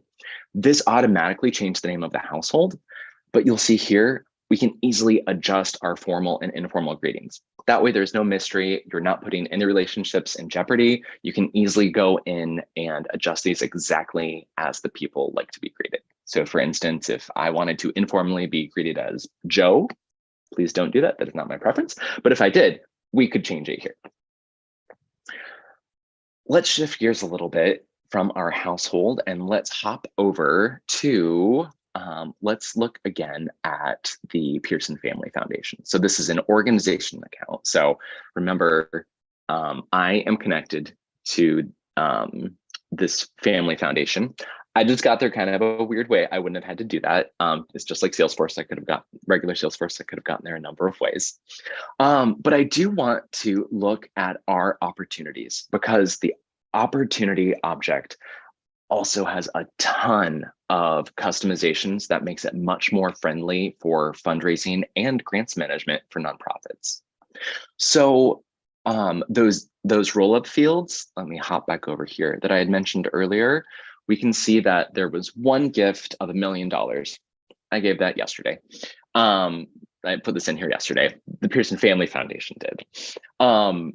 This makes it so easy to understand without even looking at a report, the trends, recent interactions, all of this rich information, which is likely going to be more than you can use at first. Who knows, depending on how advanced your organization is. But if I look at this $1 million opportunity that we put in yesterday, not surprisingly, all of the stages are very specific to the type of donation that I have in here. I'll go ahead and do a new one just so you get an idea of all the record types that come. So look at all of these record types, and they're each well thought out and can be used with minimal customization right out of the box. The one that we're looking at today is the large gift. I consider $1 million a large gift, excuse me, a major gift. But the other one I really wanted to call out is the grant record type, because grants management can be huge and it builds in tools to automatically be able to manage that process as you're applying for grants. So look at this giant donation, aptly called giant donation. I can see that there's a primary contact on there, and that's Joseph. So I've added myself to that. That'll be important here in a minute. We'll come back to that. But remember that I'm connected to this gift. Another piece that is really helpful is that it has payment information built in. If, for instance, you're receiving a gift of $1 million, it's very likely that you might not get just one check for $1 million. It may come in installments, in multiple payments, and you can manage that right out of the box. It also has a lot of information built in for tracking the process. For instance, how much you requested versus how much you got when you asked for the gift, which is really great historical information. You can look back and see, for instance, okay, our ask was a little over the last time. We didn't get the full $1,200,000. We only got $1 million, but we were really close. Maybe next year we could try for that same amount again. Those types of decisions and those types of data points are automatically built in. If I hop back over, so remember, this is $1 million. If I hop back over to the Joseph contact that was connected, and I scroll down to all of these wonderful roll-ups, we have this soft credit total, these soft credit roll-up fields. So if you're not familiar with this concept, essentially, I was involved in this gift because I work for that foundation, but I did not personally give this gift. So I didn't give $1 million, the foundation I work for did. If you go to my household, it's not going to reflect this $1 million because I didn't personally give it. But running reports on this or looking at these fields, you know that I am still instrumental in the giving of a lot of money. So that way you know how to build a relationship. Everyone following so far? Great. Okay, the last piece I wanted to highlight is if you are working with a nonprofit, volunteering is fantastic. Getting in here and helping with configuration can be so helpful. That's part of why we have a nonprofit user group. But with the nonprofit success pack, your instincts might need to shift a bit. So they do a really great job with this package of keeping users away from setup. What do I mean? So if I click on this NPSP settings tab, which I should have done a minute ago, it takes a minute to load. I could have filled this space. This is going to be your first stop instead of going to setup, because you can do a lot of configuration here. So a really easy one, for instance, if I go under donations, see there's a lot under these drop-down menus, and then I go into opportunity names. Right here, I am able to set a default name for my opportunities. So if you are used to the regular admin way, you might think, oh, I should go set up a flow, or I should set a default value somewhere in setup. Whereas the Nonprofit Success Pack has a lot of tools built in here that are easy for users to click through without having prior Salesforce experience, without having that admin certification. They can intuitively go through here, read these descriptions, and understand what they're wanting to implement.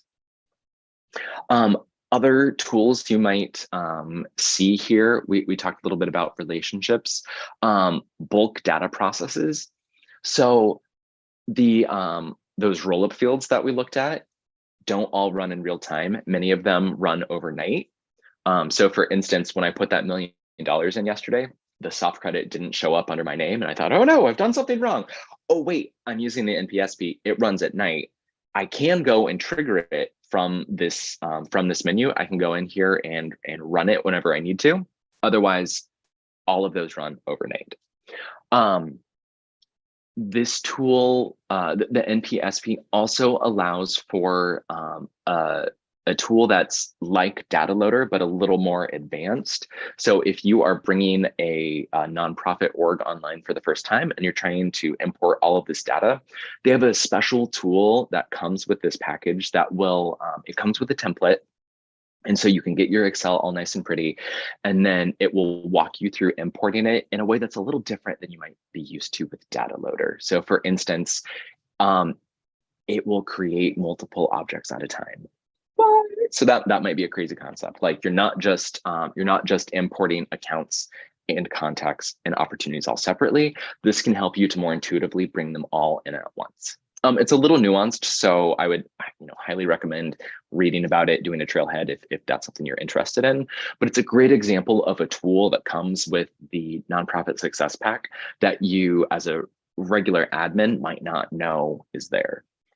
The same with batch gift entry. There's a special tool in this package that allows you to put in multiple opportunities in quick succession, for instance.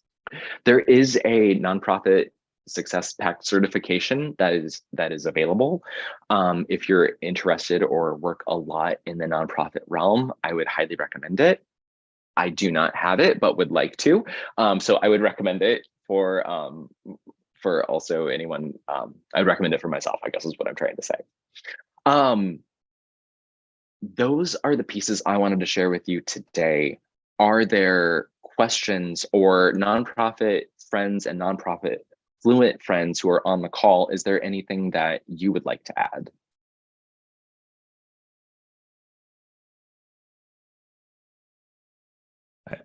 There's a lot of things in the nonprofit kit that I wish were a part of standard Salesforce, because they do some things that just so right. And it's like we have to do so many hoops to get to the same spot out of Salesforce. That's kind of true to some extent, I think, with a lot of the specific clouds. But I love the householding model. I love the fact that there's the customized roll-ups that are built right into the product. Sometimes I don't like them, depending on if they get in the way of other things, but it's a nice tool. And I love the setup. I do like that they give us so many capabilities in that setup. And Joseph, if you want to take that nonprofit exam, I would do that, and maybe we could do it together and see if we could study together and maybe pass it. Ooh, I love that idea. Maybe throw that challenge out there for you. Challenge accepted. Let's do it. Same to you. Yeah. One nuance I did want to add or want to make clear is that even if you are not part of the Power of Us program, you can still install this package. So for instance, Karen with the Department of Cultural Affairs, not technically a nonprofit, but they operate like one, still has the Nonprofit Success Pack installed in their org, even though they're not a qualifying nonprofit or higher ed institution. So that package is available for free for any Salesforce org. Not that you should install it in any Salesforce org, but if it makes sense, it is available. Sandbox first, right? Sandbox first. Awesome, very good. Any questions about that nonprofit kit? Terry, can I just add to Joseph's presentation? I want to say one thing that's awesome about this group is everybody's looking for some potential volunteer opportunities to help a nonprofit, which, I don't think any nonprofit would ever refuse. But it is important to know these tools that are already available to them, which is a great summary, Joseph, for bringing this into the loop too, because I think some damage that has been done to nonprofits is when they get a professional, right, that comes in and is like, I'm going to volunteer 20 hours, and they don't quite know the tools that are already available to them, and they spend a lot of time building something that we could just implement. So it's worth a phone call to Joseph or to Karen to know more about the Nonprofit Success Pack before you kind of jump into your volunteer time with any nonprofit. Feedback. Awesome. Anything else? Did just want to do another shameless plug for our nonprofit group that is meeting in February. The swag has been really out of control lately in the best possible way. We've been really feeling these Astro hats, and we have a lot of them. So if you're interested and want to look really cool like the rest of your nonprofit friends, that's another perk of attending our meetings, is that we've had a lot of swag lately. Nice, very nice. All right, so with that, you're free to go. You're free to hang out with us if you'd like. If you have Salesforce questions, you want to bug us with answers or get the group to maybe support you with some thoughts that you have, feel free to unmute, share what you're thinking, or If you're going to take off, then we will hopefully see you at the next user group meeting with Cheryl Feldman. It's going to be amazing. You do not want to miss that one for sure. So questions, feel free to unmute. And Clarissa will answer all of them for you, I'm sure. But I made All of this them. way too easy for you this week. You But did. You that's did. because I didn't have to do you kind of much. covered me the last couple of months. So No, I figured you I'm needed okay a break. with it. I'm okay with it. I would have had a job if we'd been in person. It's okay. That's true. That's true, right? I would have had to handle lunch. So That's true. How can we help you guys today? Any issues that you're running into you'd like to get a second opinion on? Any flow questions? That's normally what people ask me. Evan, how are you? Garrison, it's been a long time. I'm hanging in there. I'm deep in the process of changing all of our automations to Flow right now. Mm-hmm. That's a fun one. Yeah. Yes. So all the things I didn't know about Flow, I'm being forced to learn right now. So it's a double-edged sword. Did you see that in the release that's like coming any day now, they added a little like icons so that if you are a good admin and actually put a description into each of your flow elements, it actually shows it to you. I'm like, where has this been? Yes. The whole time I've been training myself to add descriptions. Yes, I love that actually, because I've been trying to incorporate descriptions and everything that I've been working on that other people, so just if anyone else goes in, because now I'm not I'm not the only admin. There are multiple people, so I'm trying to put in descriptions. So if anyone else goes and looks at it, so now that's going to bear fruit. That's actually going to. I know. Yeah, and they don't have to like click into it to open it, and at that point, like you're just kind of looking at it anyway. Yeah. Right. No, I'm super stoked about that. That was a pleasant surprise to me when I was in my sandbox the other day. Yeah, I pay more attention now to enhancements to Flow than I did before, and I'm also learning the limit. So I know I'm actually learning Flow now because I'm learning the limitations of Flow a lot more. And so I had bits and pieces before, but now that I'm restructuring things that other people have written and finding those limitations more, I mean, it's like game changing. My brain hurts, but I'm also really advancing more quickly in my understanding of how things are happening. That's awesome. Highly recommend if you have turned on. If you have screen flows, don't use the out of the box buttons, use the flow button bar from Unofficial SF. Oh, okay. My official flow tip of the day. Do that because then you never have to have a screen with radio buttons. Like, do you want to add another record? Instead, you just put it in a button. Right. Magic. Almost like the hacking buttons that we've done for. Yeah. Right. Yeah. Yeah. Okay. Yeah. Right. But better. Good. No, that's excellent. Right now, I've got some buttons that other people created where they're calling Apex to then call it. Or they're calling a wrapper to then call the screen flow, and so I didn't build any of that, but that seems like a lot of extra work, and especially when we're trying to get closer to clicks, not code. So that's good info. Yeah, it's good. Hey, there are buttons in my org where they like didn't know that you could use an action to launch a flow until I got here. So everything that launches a flow is a URL hacked button, and I'm like, why? This is a horrible user experience. Then there's me, who's like, just kidding. We're updating this flow. It's an action now. Yes. What did everybody think about what Jillian shared today? Just curious feedback. Good info. Some of it made a lot of sense to me because I've experienced it myself. And she brought up some things that I hadn't thought about in context. My role right now is not as much about trying to present my ideas. So it's a little different in, as far as me thinking about how I could incorporate it. But I do sell my ideas to my teammates or my management who might be in the place of selling it outside. So it's still some of the same type of things. I did find pieces of it really, really helpful. Good, good. Anybody else? Just curious the feedback. We had a great attendance today. We hit 50, and I think we had at one time 5 watching on YouTube as well. So yeah, we had a good turnout. Thought that was a good way to start 2023. Carissa, I do appreciate you putting that the meeting changed. The unfortunate thing is that I did not have the connection to Slack in my Slack app until no. Thanks, Joseph. But I did actually RSVP yesterday to the physical and RSVP to the Zoom on my own just because the weather. So I do now have things tied.